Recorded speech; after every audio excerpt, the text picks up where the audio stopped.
This is CX of M Radio, the voice of customer experience professionals.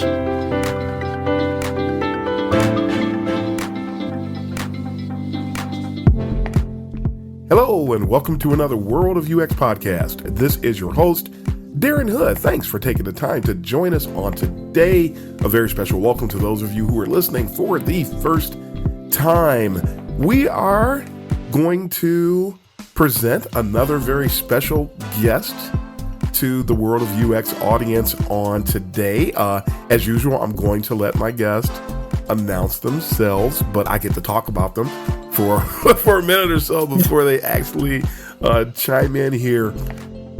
As people who are familiar with me, familiar with my work, familiar with the podcast know, I am very, very passionate, not just about the discipline, but about the health of the discipline. And the things that I share are about the health of the discipline. I am not putting myself on a pedestal. I am not trying to put myself forward. I'm not, as a lot of people like to say, putting myself out there. I'm not interested in the personal aspect of this. I am interested in the discipline. This discipline will be around long after I retire. And I want people to be in a good position, which to a great extent, we're not. I talk about the downward spiral, things of that nature. One of the things that is critical to the health of the discipline is people who care. And today's guest is someone, one of my international folks, who is one of my international peeps, who I just love. The thing I love about this person the most, he's never heard me say this, so I can see him. You can't see him. I can see him. He's already smiling and nodding his head there. One of the things I appreciate about this person the most, right, the thing that I appreciate about him the most is I love people who have a passion for the discipline and loves to grow people, has zero tolerance for nonsense, who wants to make sure that people are getting exactly what they need. So he's not just caught up in the moment and not just doing things for the moment, but doing things for the long run. And when you find people like that, I don't care who they are, where they are worth their weight in gold. And I got to throw one other caveat in here before I give the mic over to the guest, is that there's something that I didn't get to share this on social media this past week, but it just comes to mind again now, so I'll just share it here now. When someone's volume, because this person says a lot on social media, always says great things. When someone's volume and their level of expertise and engagement in the discipline do not match, there's a problem. There are a lot of loud people who've only been involved in UX for a very, very, very, very, very, very, very short period of time, which invalidates the volume. So this person's volume and this person's engagement in the discipline match. And for that reason, that's why they're always producing such trustworthy, valuable things. So that is my introduction. I'm going to let this person introduce themselves fully, as is my custom. But Tushar, take it away. Yeah. Thanks, Darren. It is big hi from India. Thanks for giving this opportunity to speak with your lovely audience. So my name is Tushar Deshmukh. I'm from India, city called Pune. So I'm founder and CEO of 2-3 companies. So we'll talk eventually later on those companies. But whatever I do is like as a UX or as a design. I started my career way long, and right now I will not say I'm retired, but a lot of things are happening. I still want to work with the design, or like whatever I want to contribute. So that's the way. I think that's for me. Last, I think 25 years, I'm trying to, in early stage, try to learn, then try to settle, and now whatever I learn, so I had to give back to the community. So that was I do. Yes. We're going to dive in with our standard set of questions. People are going to get to learn a little bit about you through these, and then we're going to get into our little free-for-all part of the discussion. Sure. So Sure. Tushar, tell people, how did you exactly get into what we now know as UX? Think about the time you got involved, it probably wasn't called UX like me at the time. But how did Right. you get involved? What was your light bulb moment that caused you to commit to this direction? Oh, yeah. I will tell you, as I never started as a, or never even, if you ask me when I was in a school or, you want to go in a design field. So my answer was big no. So I'm like typical Indian because my father is a school principal, and Oh, so in India, so education is like, oh, you have to graduate, then you have to postgraduate, then we'll see about everything. So I was very straightforward. So I done my graduation in life science, zoology. Then I did master in a same track as a master's in a zoology. Then I started my research oh in a wow. nuclear chemistry. So that was I'm going on. And suddenly that is a period where I think 1984 or something, where we started looking computers around us in India. So that was way long when even Windows was not there. So we used to Mm-hmm. use, I think, COBOL or, that kind of a system. Uh, I think today Mm-hmm. generation. So I still remember in my college, we have a computer is like big cupboard. It's like we used to carry those magnetic tapes. Like no, we have to hold with two hands. Our professor is saying, "Hey, you pick up everything." So that and everything we do, it is for just for 2 MBs. Okay. Mm-hmm. Today, if I say two stories to a daughter, she says, "Oh, father, oh, dad, I have a phone with like 8 GB. So what you are talking about?" So that era, we started looking at computer. Then, someone has given me book as a C programming C code, and as a hobby, we have a computer at home. And I started learning self-learn C++ programming. Then I got interest in this programming. So Mm-hmm. let's start this thing. And luckily, I got one very small company. I used to program with C++ as a, and that time there is a graphics, the old DOS-based games. So that was the company we used to code something. And the same time, Adobe was introduced in India.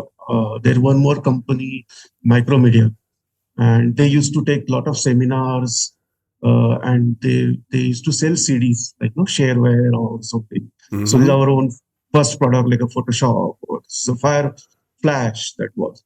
So eventually I was doing the graphics with 0101 code. So I was wondering, what is this? What is this graphics? And so I started, let's see. And suddenly I found there is in Flash, there was a scripting. So there is a program, and there is a Mm-hmm. director is also one of a good software. They have a Lingos program. And one I saw in one newspaper, there's advertised that they need a programmer. You know, some they have multimedia company and they need a someone who can do a script. So that was my entry point in the graphics field. So I entered as a action script uh, Oh wow. writer. Then I used to those CDs and the flash animation. And then I found, okay, now I can do graphics. Then I started, okay, self-learn everything. So I used to spend almost daily 6 hours to learn that time softwares like PageMaker, Illustrator, I think was early version, Photoshop, then CorelDRAW. CorelDRAW is something uh, Mm-hmm. I spent so much time on a Corel. So that's why I call it a hardcore. Meanwhile, I was with one of a great in contact with one of a great person. He's no more right now, but he's a famous cartoonist, caricature artist in India. Mm-hmm. Uh, his name is Vikas Sabnis, and I used to caricature. So I'm very good with the pencil drawing, but colors is like no.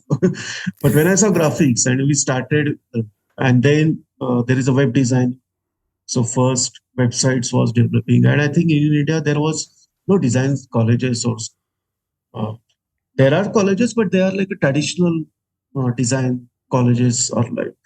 Uh, Then I started learning by self-learn, and we started, HTML. So coding was my early forte. Then we started web and then mobile, and eventually last now almost 20 years plus.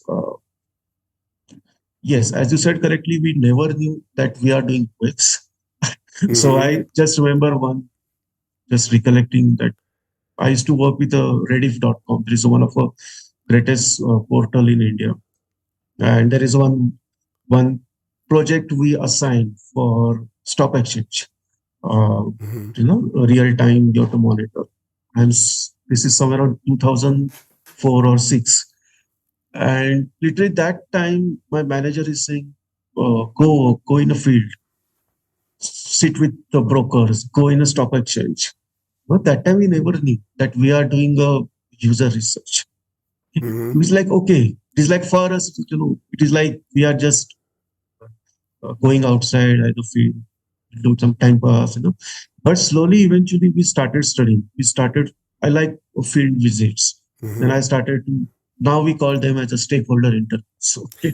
So, and that was it started. And then eventually, after almost 12 years of job, I quit my job and I started my own company. So, which is like, we are into then UX and design and development. So my wife also joined me. Mm-hmm. She is a hardcore developer. So now our combination is like I am a designer, she's a developer. So that is a good thing for my company. Mm-hmm. So last 10 years almost we are into. Uh, then I shifted to Pune from Mumbai to Pune. Uh, then I realized for my own company, I'm not getting correct resources. So I want to build UX, but I'm getting something weird background people. And that was trigger like last 5 years. Let's start then groom our own people. So that was, I started mentoring and that's activity. And I think that was good point that, sometimes I feel very lucky that, the Flash has a script that's why turned into a Yeah. graphics. Otherwise, I think I will become again like a programmer or something. Right? But I Wow. still do sketching. I still do sketching. Pencil is something. It is like every time people ask me, which is the best tool for. So I always say paper and pencil. Today, when I sit with stakeholder, whether my client is from fintech or health, pharma or anything, I'm in a meeting. There only I can do something and show customer, oh, this is your workflow, this is your screen. And then, suddenly you see client's eyes, they're like a shine. Wow, you're giving it right. I cannot say customer, oh, wait, I will go back to my office, then I will sit for 10 hours, then I will do something in a Figma, then I will send you some. So it is like a best tool. I always, still today, I will say paper and pencil. And I Mm-hmm. always say, every designer, draw. And let's draw one sketch that will open your everything, creativity, ideation, everything. So in my office here, all are like whiteboards. Everywhere is whiteboard. So and all are okay. Any ideation is like you start drawing, start sketch, start doing workflows. That is only I think correct way of, and that I follow personally. So yeah. That is a dynamite story. It's funny. You loved ActionScript. ActionScript is part of what eventually ran me away from Flash. I Okay. remember No, they overhauled it at no, one point. after yeah. So what they did in Action Strip 3, they did very weird stuff. So and that was my trigger. Okay, Yeah. enough. Oh, so I okay. cannot do more. Yeah, So we at the that same is a time. yeah, We got out of it yeah, at the same time because yeah.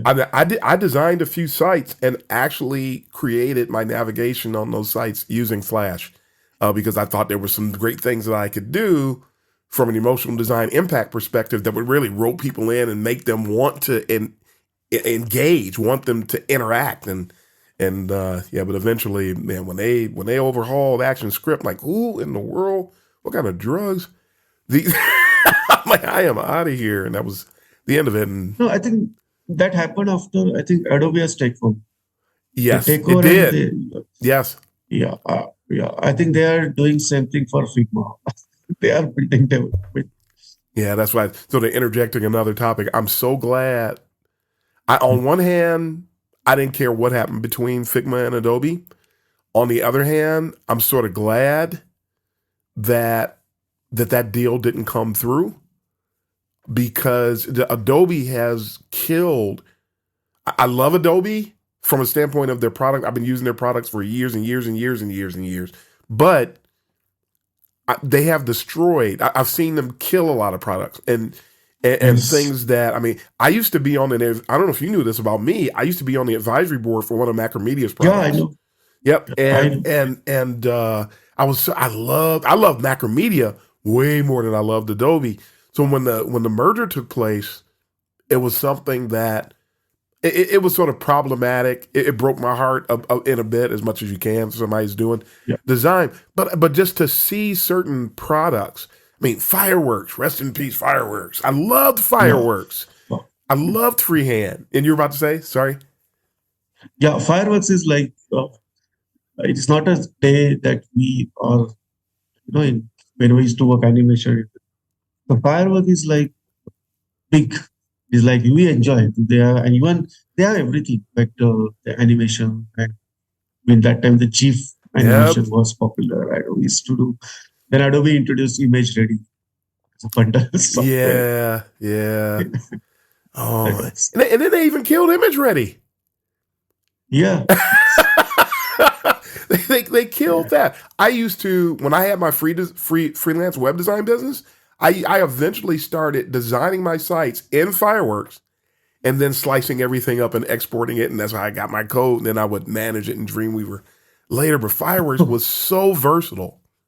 It was Yeah. so easy. It was so much fun Yeah. to use. And I remember many times we use Fireworks for optimizations Oh because wow. Fireworks has a very strong image optimizing capabilities. Hmm. So if I compare side by side Adobe Photoshop and Fireworks, and we optimize same image, then Fireworks is way beyond, like it's 200% more.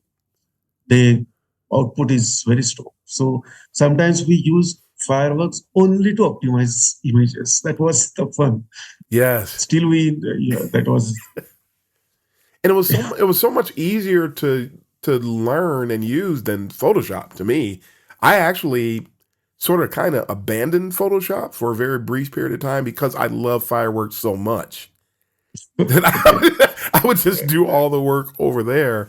And to your point, that to optimize things for the web was just, they just blew Adobe away at that time. So I've just Right. seen so many applications. I also found out, sort of a side point, there are still some products that people thought were gone still exist. And Yeah. you find out that you Yeah. can, like, Yeah. Yes. The what was it? Flash is FrameMaker. still there. Flash is still Yeah. there? Yeah. You go to the CC Cloud and they rename it, so it is Animate now. Oh, yeah, So yes, yes, yes. you Okay. open that, so it is everything is a Flash. When the menus and the timeline, it's like, in old says we used to say, no, Yeah, sell wine in a new bottle. yeah. They are doing just a rebuilding, relabel. The extension is still .fl. Wow. New generation doesn't know these things. That's why. Yeah. Yeah. Do you remember, what was that? Though something else that they did? PageMaker. Yeah. And PageMaker was used to be made by a company called Aldus. And then Adobe Like, took on PageMaker, and PageMaker was okay for a while, but then they came out with InDesign, and after they came out with InDesign, yes. then they killed PageMaker, which was a better move. I've been using InDesign since day one, and I still use it on a regular basis. I use it like several times a week, and I love it. I don't use it for UX stuff. I use it for other things, but I love it. But there was FrameMaker, and people thought the FrameMaker was gone. FrameMaker, actually, you can still get it, and they have a subscription model for Okay. FrameMaker. So for people Yeah. doing technical writing, that was one of the tools of the day. It can be done in InDesign, but For people who are diehard FrameMaker users, it's still out there. It's just funny. Yes. Freehand. I loved Freehand, but they weren't going to Yes. let Friend, yes. Freehand and Illustrator survive. Yeah. So Yeah. That is something still going on. In last, I think 20 years, Adobe is like they are doing same thing. yeah, So just funny stuff. yeah. Funny stuff. But back to the UX stuff. It did a little memory lane Sure. for me and Tushar here on that Yeah. one. Yeah. It is like a totally, and I think we can talk endlessly on this topic. Like, Yep. In your history in UX, what would you say has been your biggest success story? The thing that you are the most proud of, the thing that stands out to you the most when you think back on your operation in the discipline? success story in terms of like when we used to do printing. So I think UX is not only for web. So everywhere you can apply. Yep. So in back days I can tell you one story. I used to work with a one company for antivirus company. So it is like 2006 or something. And the product name is eScan, is antivirus. And in Germany there is a IT exhibition. So where all I think exhibit exhibition. So every people come there and they showcase and all big companies there. So that time my company was planning to release one version of antivirus for home edition. So okay, like that time a new internet was coming and people are talking about viruses. So not the security. So we did a home product. So Mm-hmm. so a little light version of thing, because PC Windows are lot of places. So every household people are starting buying computer in those days.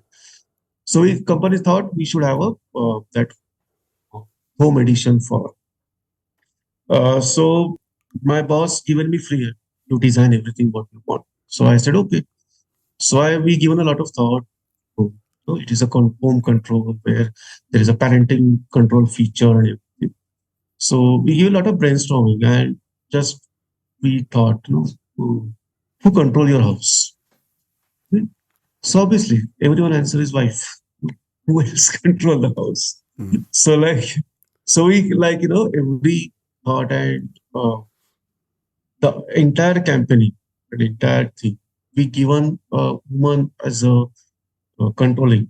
But, it is a so human face and everything. Product is like so. When I shown first draft, is like no, this will not work because at that time even Symantec, Kaspersky, if you saw all their branding and they use like a stethoscope or and like antivirus and they depict everything is like security and so there is no human face on anywhere in their product line. So but initially there was a lot of hustle and but as I said boss has given green light, so we made this camp and we launched it as a civit as that entire our that stall was with those brands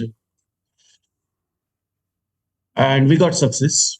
That was my sales manager was calling from Germany. His design was very successful. And next version, when Symantec launched, they started putting human face on their production. Mm-hmm. It's the first time I think, okay, someone has changed, and even there's a human centric design is there. So why not we bring in a packaging and why not bring? So we turn antivirus and we started putting human figures.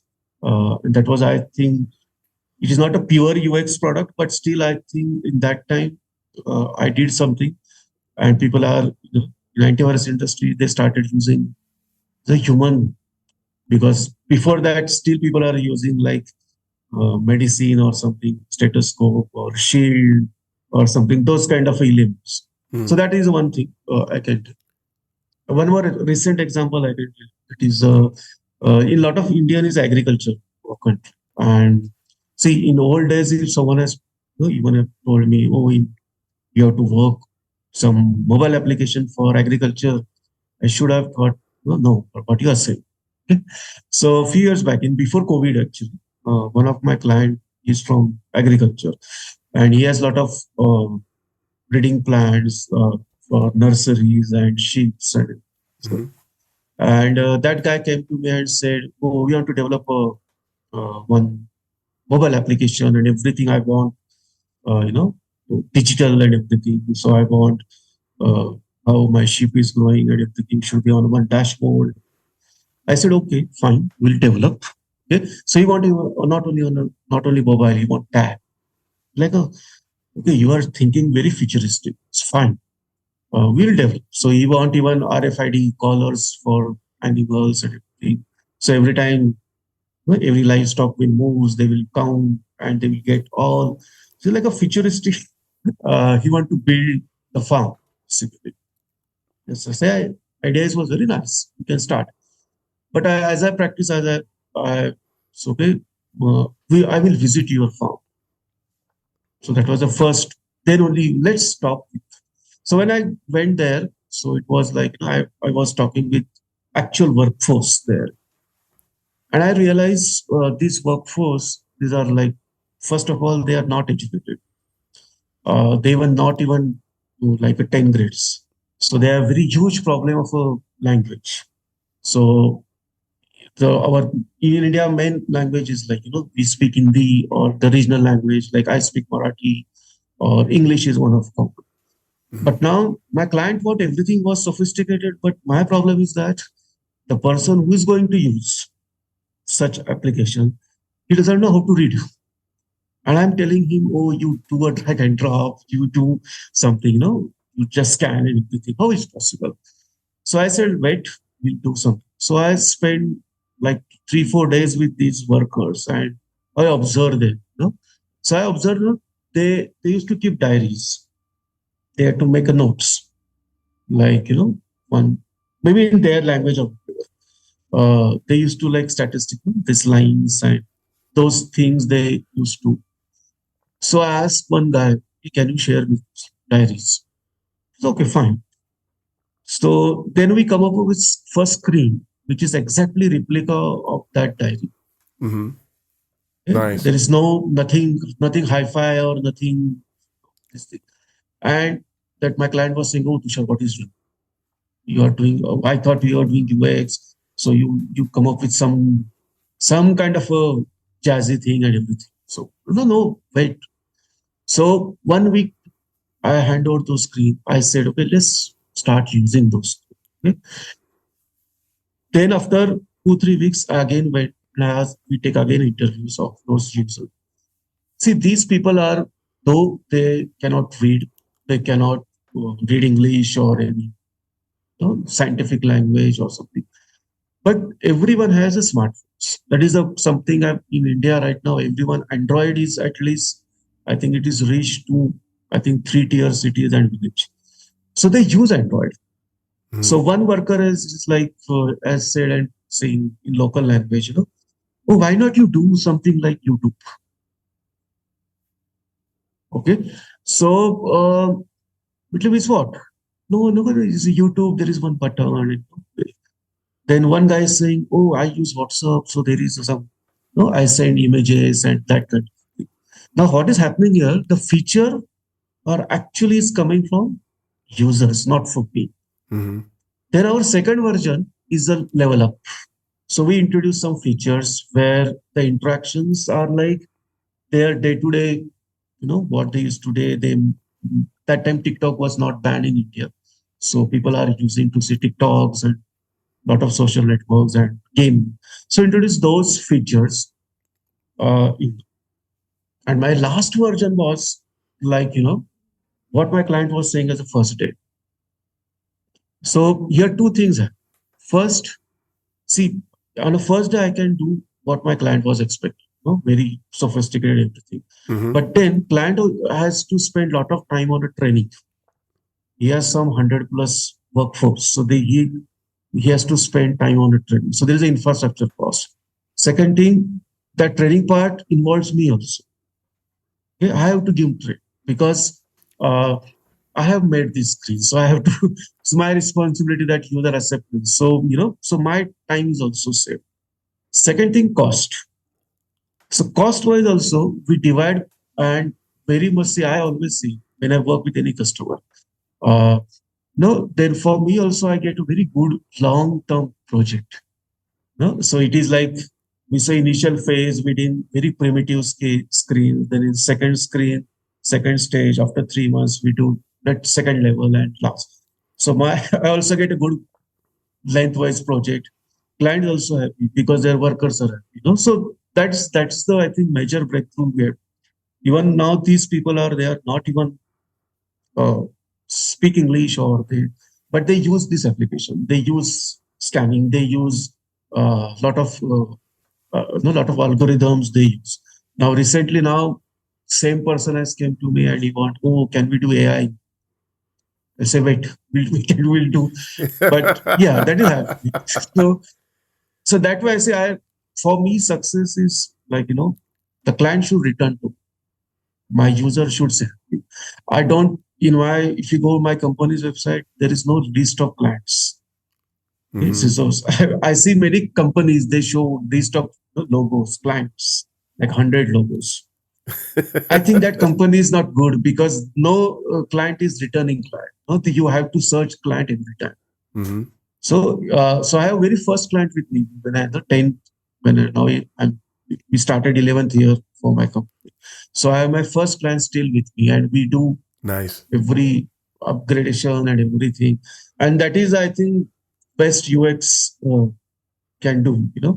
Your client want to come with you, because his success is our success. If he's only two, many times the client want only two things, either revenue, okay, or second thing, he want a user base. If user bases grow, again the revenue comes. Yes. Okay. So it is not like that. In one morning, that all creative juice are like flowing, and I'm doing out of the box. And I'm not thinking what my end user is farmer or he's someone, and I'm doing in thought, Alice in Wonderland kind of a thing, and we are giving them a solution. So I think success is, I think, and that was a 2-3 domains I worked. So that is a story I can tell. Yeah. That's fantastic. And that's such a wonderful statement.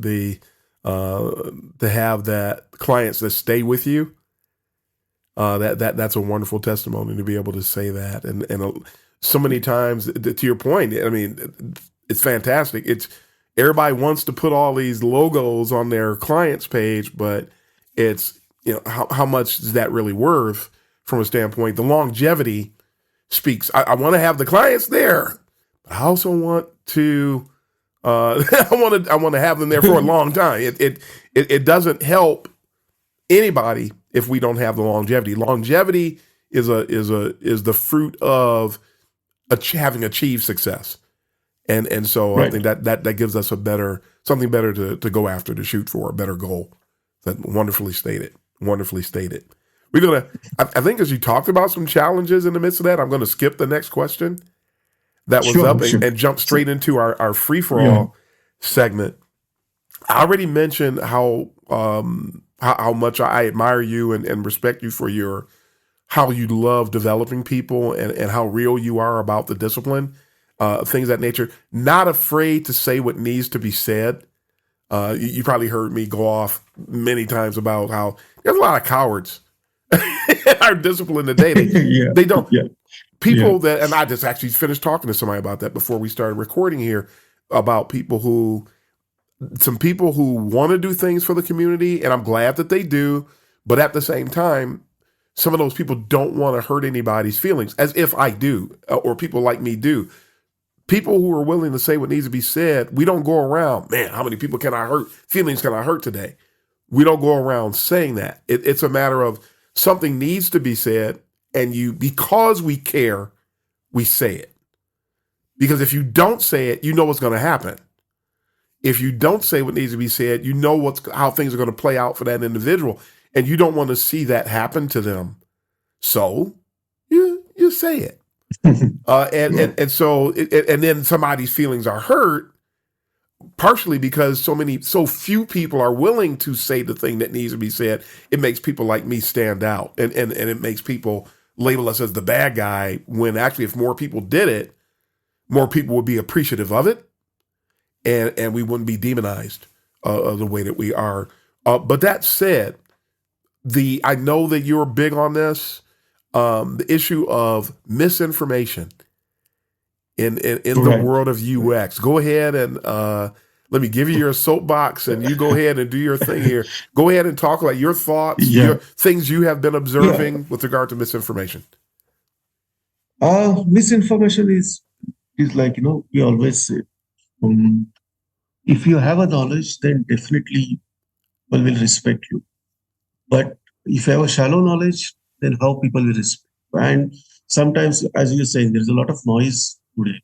Yep. And today I see, even there are so many platforms. I was also part of that platform. People like, then I just take out from myself there, because there is a mentoring platform. And then I saw even my students now, they are a mentor.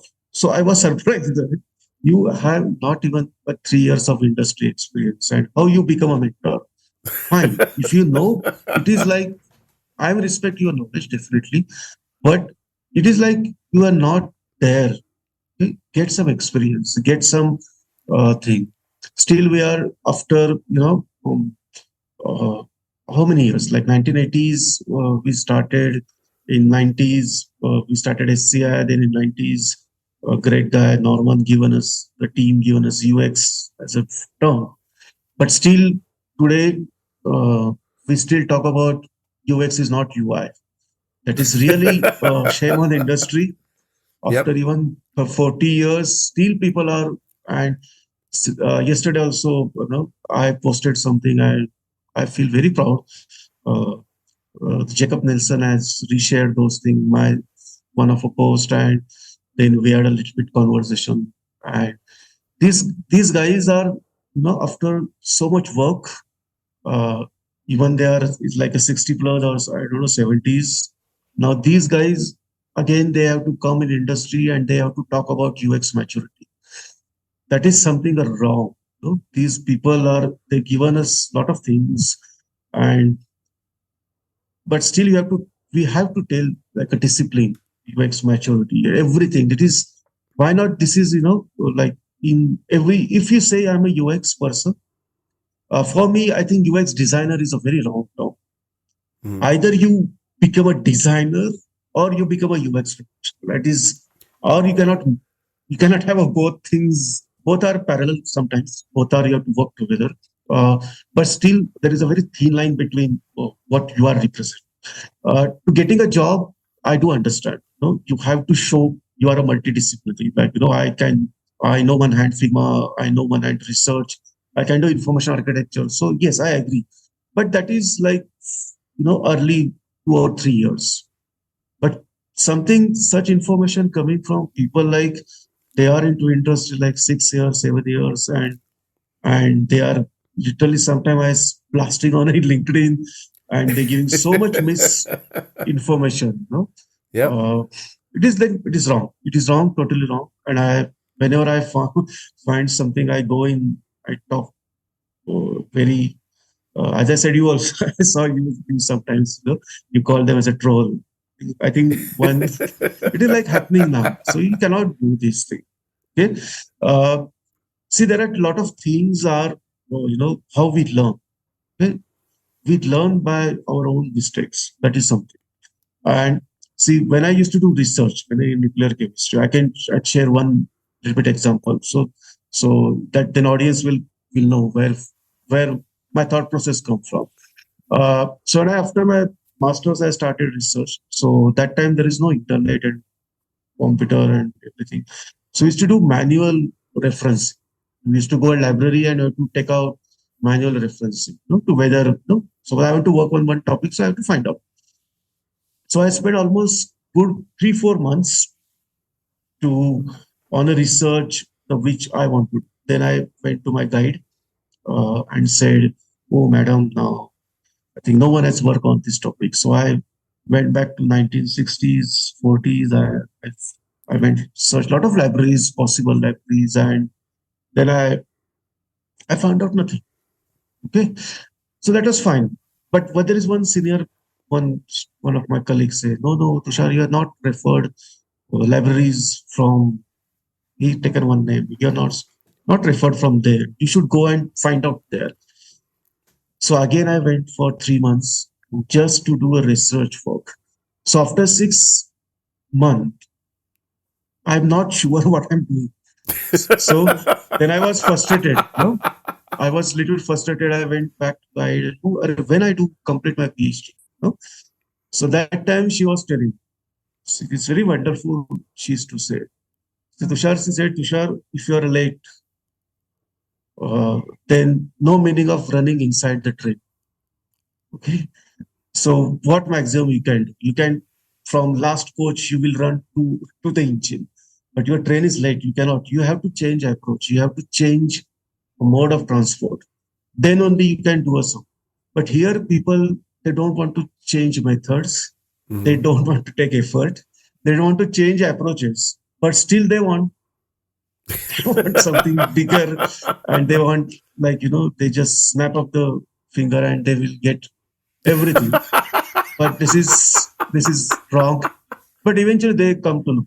Eventually, when such people they come, they sit in front of us for interviews and everything, and they come to know. But yes, that's why we start something so that we talk about UX maturity. Even forget about entire discipline. At least I always say, start from your own workstation. Start from your workstation. What is happening with your left hand, what is right hand? You start doing documentation. At least don't do anything on verbal communication. At least few things you start with your own workstation. Mm-hmm. Every time I get excuse, from youngster, oh, there is no UX happening in my company. I want to do UX, but in company there is no. I never understood this logic. Okay, UX is not a process. UX is like a discipline. Even if I say, no, I will not work blindly. I will ask one question to my stakeholder. Yes, you have started UX there. Yep. You started thinking about someone's problem. Today also, when I see portfolios, a lot of people send me a portfolio for review. Typical, starting with problem statement. Mm-hmm. I never understood. You are doing user research and how you come up with a problem statement at start. Sometimes there is no problems at all, but still you have to do research. Yep. Sometimes you have to find a problem. That is your job. There is no client will not tell you there is a problem. You have to find out what is the problem. And then what is the end of their portfolio? Nothing. To Figma link. If you start with the problem statement, then where is the conclusion? What is the solution? And one more I don't understand. It is over. There is nothing futuristic. So whatever given your solution is the end of the world or something. No, there is something that you should keep open because technology is changing. Technology is changing day by day. So what you are suggesting solution, it is for current technologies. But what happened after 6 months? So as a user researcher or UX practitioner, even we do information architecture, where is the scalability? Where is the growth? You have to tell that customer. No? Mm-hmm. There is, after 6 months, your growth will be there. The new users will come. Then I given you the list, but now the pagination will go. So you have to be ready for that. No futuristic, and this is not a rocket. The simple thing, you have to build your trust. And I think simple things you have to, if you follow, then I think all this noise, they will stop. And as I said, I think someone I read somewhere, don't start with, if you have one question, okay, your client may not give you 100 answers, but you start with one question, so you ask. Mm-hmm. That one question will lead to so many questions, and then you will get answers. That was something maybe, and that it's the end of the day. If you go back, what you are in mind, okay, you need a piece. You are a problem solver, right? Your portfolio says you are. Every UX guy today is like a problem solver. Yes. Sometimes I wonder which world we are in. Like, everywhere is a problem and all our UX people are going to solve a problem. Then I don't know where we are going. No, there should not be problem everywhere. There Yes. is already something is set, things are going. Mm-hmm. You have to improve that. That is also a kind of a UX. So user experience, I always is a human. You talk with human on a human level. I think you do design sprint, agile, lean, doesn't matter. End of the day, what you get and what your client is getting is very so. It was, I think, this also. I think we can talk very endlessly, but uh, I think I should restrict myself now. Yes. Yes. And three things you just mentioned stood out. I want to repeat that just makes me think about. I'm actually going to piggyback on you here. One is that the last thing you said that hit me really hard, because everybody wants to get into UX, but they don't understand what UX really is, and they want to just do designs, and they don't understand the inner workings. And the inner workings, the nuances of UX are more critical than the tools, because people put the tools on a pedestal. The inner workings are more critical and help drive more value in the organization, which gives us the higher the value proposition, the more you're going to be able to get a good footprint of UX in an organization or with the client. And so the one thing you said that really stood out there to me is the necessity of having an inquisitive nature. That a lot of people want to get into UX, but they're not curious. So if they don't have that inquisitive nature, they're not going to ask questions. And you have the people who have the inquisitive nature, and then you have the people coming into UX who think we're order takers. So they just want to come in and they just want to do whatever somebody tells them to do. That's not UX at all. Matter of fact, people will tell us what to do because a lot of people think we're order takers. So they'll tell us what to do. And then when they tell us what to do, that should, if no questions came to mind before that, questions right there. Sure. Because you got to, what if is the thing you're asking me to do, is this what I'm supposed to be doing? And then you start to confirm it, because a lot of times you'll find out what they're asking you to do is not really the thing to do, or there's some layers that need to be peeled back from that help us to get a better understanding of what we need to do. And then once that happens, now we can go and actually accomplish something that everybody's going to be proud of and happy about. Yeah. So just quickly, same thing about questions. So many times I get a question, sir, we are doing a user research. So we are doing user interviews. What question should I ask? Oh, then I was thinking, if you are asking, then can I use ChatGPT for this? I said, beautiful. Why not? So that is a mindset today we have. So they want to do a user research. So imagine there is a farmer, or there is one guy who doesn't have a technical exposure. And for their user research, these people are generating questions through ChatGPT. This is horrible. And sometimes they come, sir, please check the questions. Is it correct or wrong? I said, I'm not your user. Okay. Yeah. You should check you do some pilot, just give a one pilot interview. Then you will understand if your questions are correct or whether you are, whether you are on correct track. Now AI is actually really, if it is a good, or it is like we are open one Pandora's box and we don't know what is coming, and we are become more lazy, and that is something. That's the word. That is a worry. Lazy. Yeah. A concept, a personality trait that does not belong in UX at all. And everybody's trying to microwave UX. They're trying to make it something that you can just make it a bunch of checking of boxes. We don't know what questions to ask initially. Are there some general questions? Yeah. But as soon as you start to understand what it is you're working on, those questions start to get very specific. and they're related directly to who you're working with, what you're working on, things of that nature. You can't just go to ChatGPT, who does not know who your user is any more than you may. And that's not going to uncover what it is we're trying to accomplish. So AI, back up, forget the brand name. AI may become something that is just invaluable to UX. It could happen.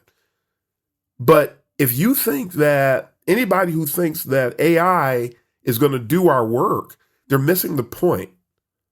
It's a tool like everything else. It will always be a tool.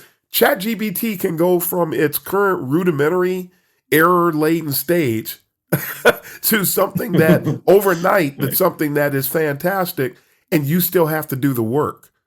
So we need to understand that you cannot replace expertise with artificial intelligence. Not when it comes to UX. There are too many moving parts from a cognitive perspective that are happening. There are too many variations of a user flow, a task flow, that you cannot account for them using AI. It's simply because the human brain is too complex, and it can go in too many different directions at any given time. Yeah, we cannot predict our own thought. That is, the morning, maybe I'm thinking about, say, Mickey Mouse, and maybe maybe after 2 hours, I'm maybe thinking, oh, I'm a Bond. So I'm going on solving some mission. So if I cannot have a control on my thought, then how I can say the thought which is coming from artificial? Sometimes I just, that Terminator series, Skynet. Yep. So we are in that, that someone is like, Skynet is time and they will solve everything. No, it is not happening.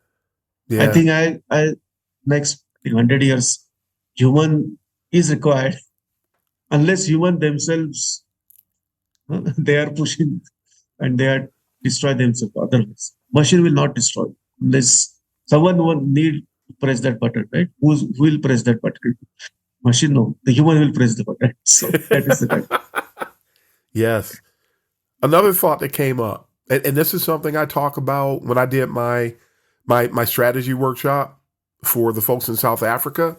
And I talked about, there was the UX strategy masterclass actually I did for the folks in South Africa. One of the key things that I talk about that I don't think a lot of other people do when they're talking about UX strategy, and there actually aren't a lot of people talking about UX strategy, but when I talk about it there, the key thing, one of the major takeaways from that masterclass involves something you mentioned, being entrepreneurial. You said, someone told you, we don't have UX at our company. Now we put on our entrepreneurial hat. You can actually, whether the UX practice exists or not, the entrepreneurial mindset is going to be key to the success of the UX operation, because it has to be run as an internal business in order to thrive. So there's no UX department. I know people who had that same testimony. They did not have a UX department, but because they put on an entrepreneurial hat in the moment, the next thing you know, they had a UX department. Right. So, see, and if you see, instead of crying or just complaining, prove it to your work. And I don't think any company owner or any stakeholder, if you show them result, and even if they get 1% of revenue, they are going to listen. See, it is a psychology that human don't want a change. That is something. So I run my company, so I am okay with this. Who you are and telling me follow UX. So your boss mindset will be like this only. So you have to show them with result. Do one small activity, show them, oh, this is how we got good result. Then every company owner want success. They want revenue. And if that is giving me success, then why they will oppose you? So, but but you want to I want to follow only design thinking. Then it will not solve it. I can give you one. Is that this mindset is not only in a designer company. Everywhere is said.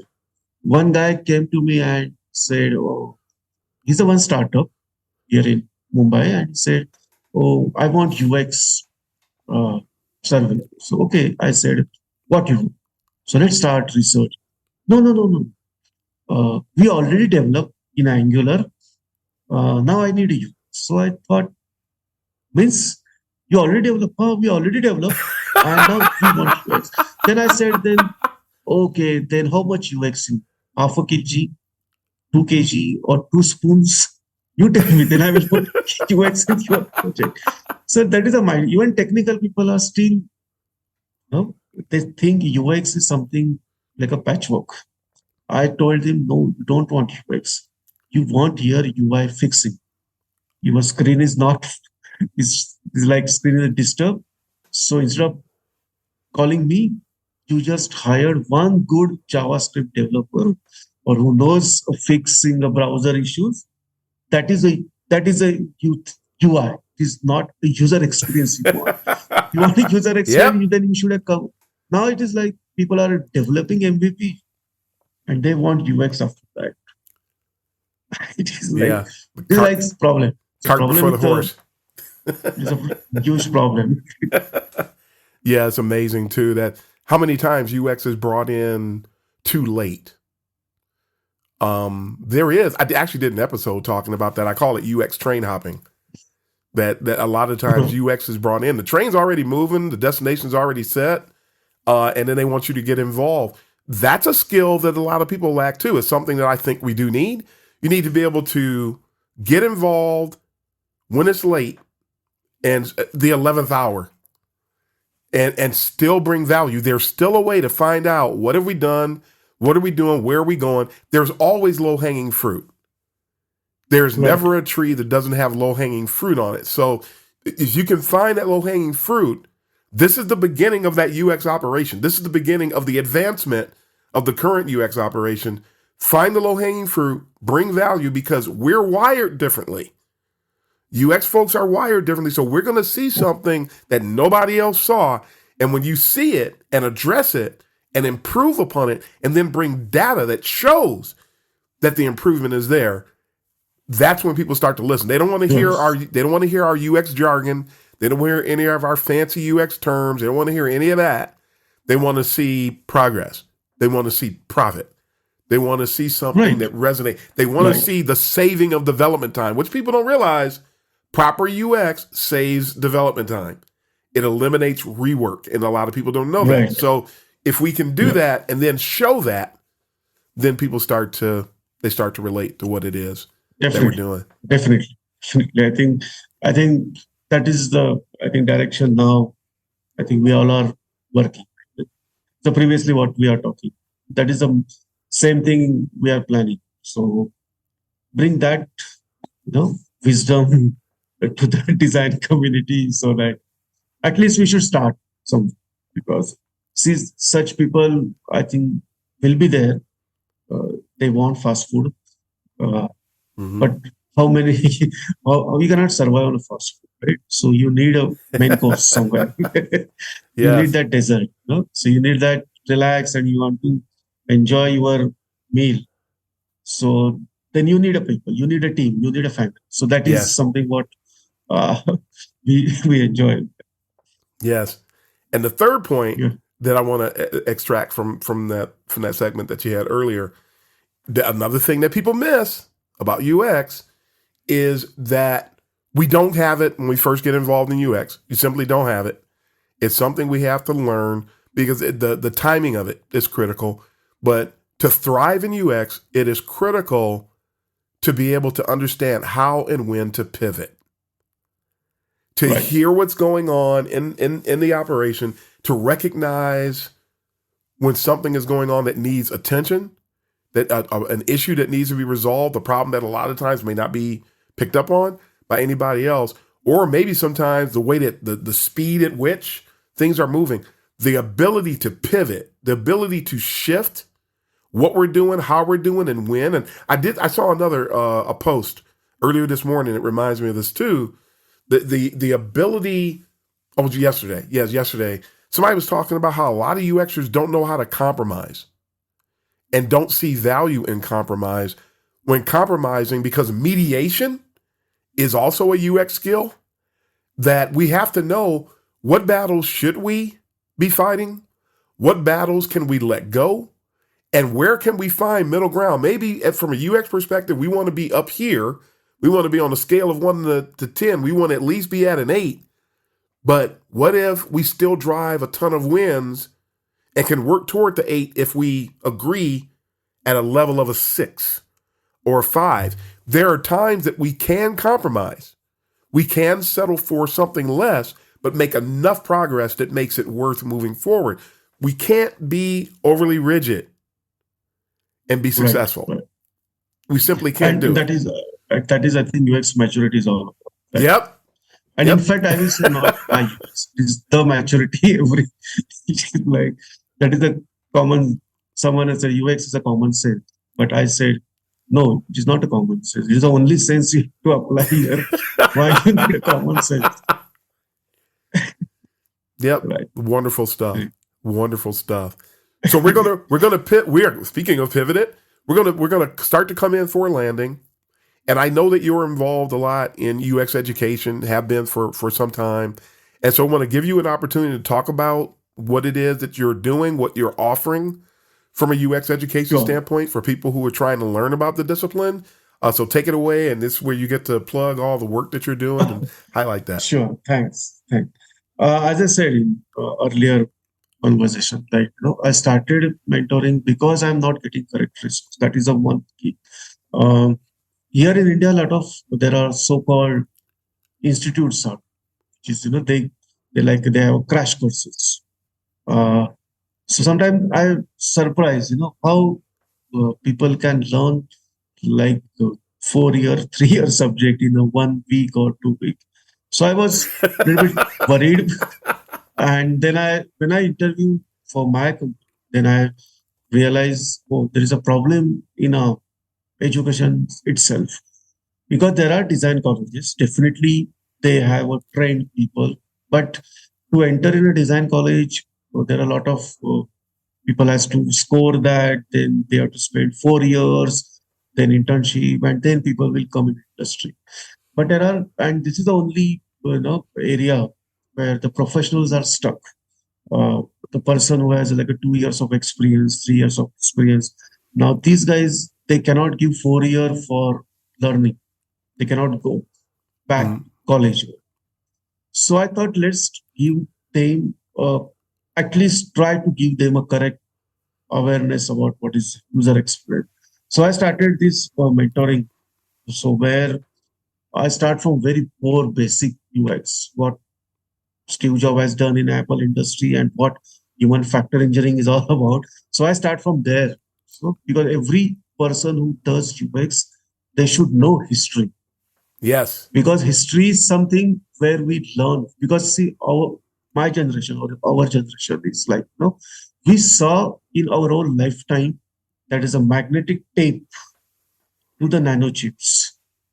I still remember when there is a pen drive was launched. That is 1 GB pen drive. We used to wow, 1 GB. Because earlier I have a floppy disk which is 7, not even a 1 GB also, right? So there is when Tuskar is launched. So it's that is a generation we are coming. We saw all turning point in a computer, and that is what user experience is all about. So we start with HCI, then the UX core process, which is a user-centric design. There is no shortcut. There is everything. So we do a parallel project, real project. So we ask them to work each and every step. Then I add 2 more subjects because I thought every UX practitioner should learn these subjects apart from core UX. That is a usability and user psychology. That is something they need to own cognitively, how your mind change things. Then a little bit of a UI part also, because that is something for their job they need some. So when I take this program, it is no short, but it's people, I train them for almost minimum 8 months. That is my program duration. Sometime extend because I ask them to work on a real topic, real subject. So if they are working professional, so they take time, and sometimes they get extra. But people come to me, they know what I'm doing. So there is no shortcut, no fast food. If they want to genuinely, because I sincerely feel whom they are competing today in Indian market or globally, they are competing with the people they are graduating in a UX. The people they are learning this subject for 4 years, they are competing with this. I have one very interesting screenshot. One of a forum someone has shared with me.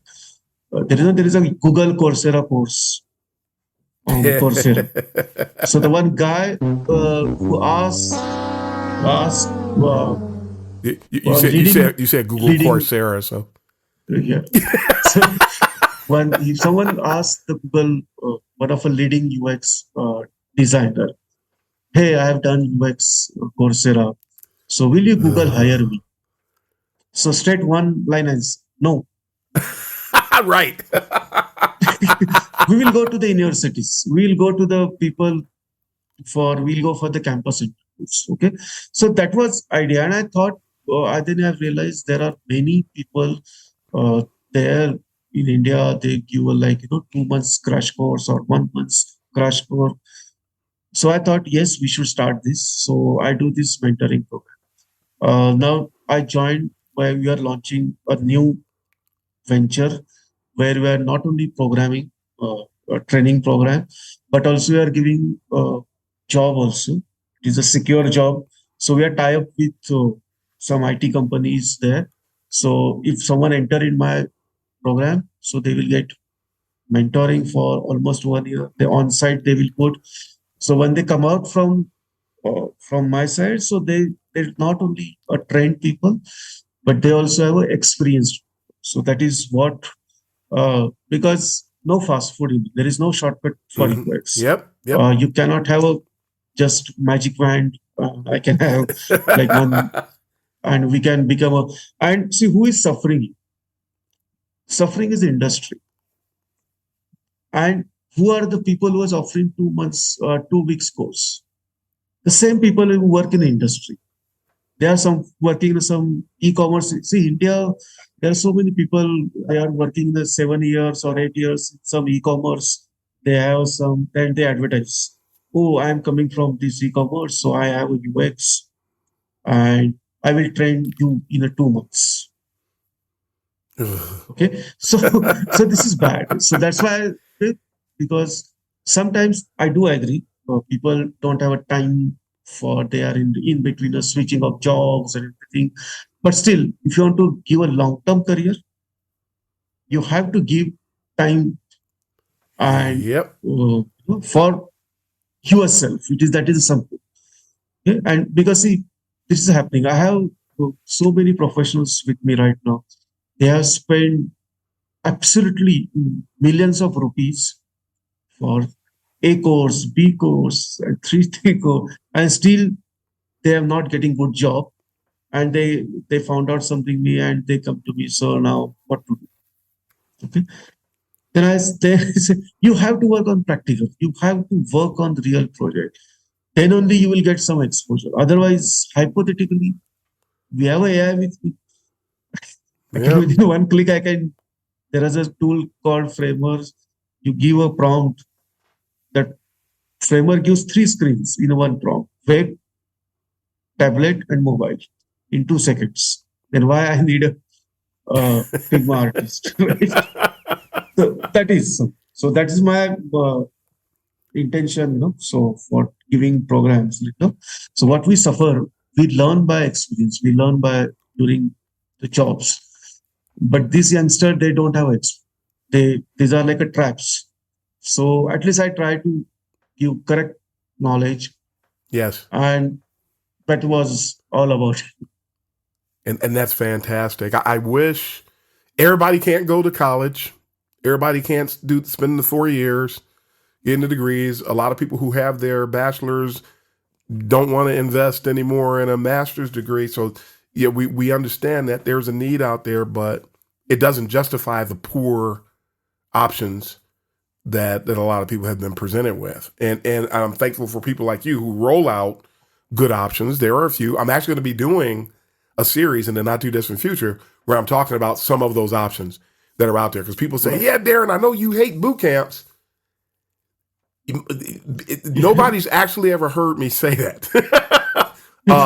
It's not what the boot camp, it's not the concept of the boot camp that I have an issue with. The concept is how they execute it. Right. And I don't like what they put out there, and I don't like the poor expectations that they give to people. You just said something, and it made me think about that equation, how that, okay, going to school and learn equals me getting a job. No, going to school is supposed to equal you being qualified to do the job. Then you go get the job. If the education that you're getting is not helping you to become qualified, the mindset of going from education straight to the job, that's pipe dreaming, as some people would say. That's having improper expectations. Nobody owes anybody anything. So if the way that people are learning does not help them to become qualified, the prospects of getting a job, that's not even on the table. And a lot of programs, they're not. Go ahead. In India, I will tell you, there is these boot camps. What they say, we'll give you job guarantee. I sometimes wonder, the colleges, which is government colleges, in India, they are not giving job guarantees. Yeah, and these like a private, someone stood up somewhere and they boot camp. They are saying, "Oh, we are giving the job guarantee." People should realize, it's not a job guarantee. They are giving. Yep. Job from like whose point of view? My point of view or candidate's point of view? Right. Okay. I will tell you. I will give you. They just literally they call job leads. That is a bad term they use. Yep. Oh, we are giving you job leads. Now you fail an interview. It is not my problem. Okay. So that is an issue. Yeah. And I know when I did the series on the boot camp brouhaha, I did a podcast episode on that. It's like when you see somebody promising you a job, you should know that there's a problem, because no educational resource, I don't care what they're training you on, I don't care what the major is, I don't care what the topic is, nobody can promise you a job. They can tell you what the percentage of people who come through their program have gotten jobs. They can tell you that. And you can use that to gauge whether or not you place value upon the resource, but nobody can promise you a job. They're supposed to promise that you will become qualified. Right. and they're not doing that. And if somebody's not doing that, which most boot camps cannot do, then there is a problem. Right. So, right. Definitely. It's right. Interesting stuff, but that's another. I did a talk on the problem with UX education. That's one of the problem with those problems I mentioned. By the way, they're not just exclusive to UX education. It's just education in general. Every field, I think. Yeah, and people forget that I'm not just a UXer. I'm also an educator. And so when I talk about education, I saw somebody recently say that that the way that people learn, if you're an older person, young people don't learn like you.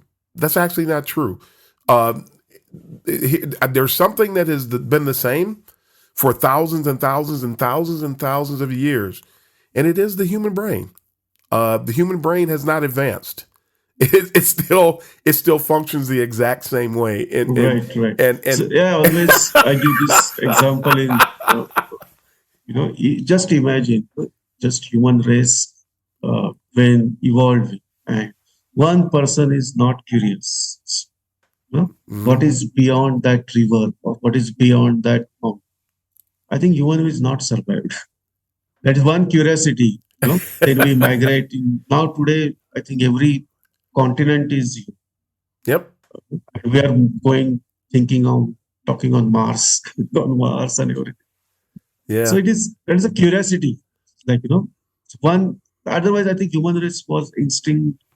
I think long back, and we have to keep that brain alive.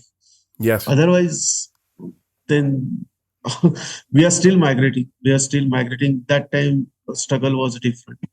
But today, I think in modern life, struggle is also same. Okay. There was, I have to go for fruits. Here I have to go for salary. That is the thing. Yep. Things are same.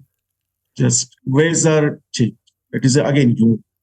That's why I said you have to study human. Then only Yes. you can solve problems. Yes. That is everything for today.